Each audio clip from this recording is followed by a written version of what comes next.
আসসালামু আলাইকুম রহমতুল্লাহ। আপনারা সবাই কেমন আছেন? আলহামদুলিল্লাহ, আমরাও আপনাদের দোয়ায় ভালো আছি।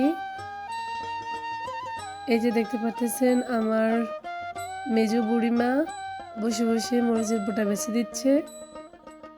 বেছে বেছে একটা ঝুড়ির ভিতরে রাখতেছে, আর এক পাশ দিয়ে আমি এখানে কুমড়া শাক ভাজি করছি, সেগুলো খাইতেছে বসে বসে, আর আমার কাজে সাহায্য করতেছে। কার কার ঘরে আমার মতো এরকম একটা ছোট বুড়িমা আছে যা আপনার মায়ের কাজে সাহায্য করে? তো কমেন্টে বলে যাবেন। এই তো এখানে আমি ঝড় বৃষ্টির মধ্যে, প্রচণ্ড ঝড় বৃষ্টি শুরু হয়েছে, তার মধ্যে দিয়ে এখানে আমি রান্নাবান্না করছি।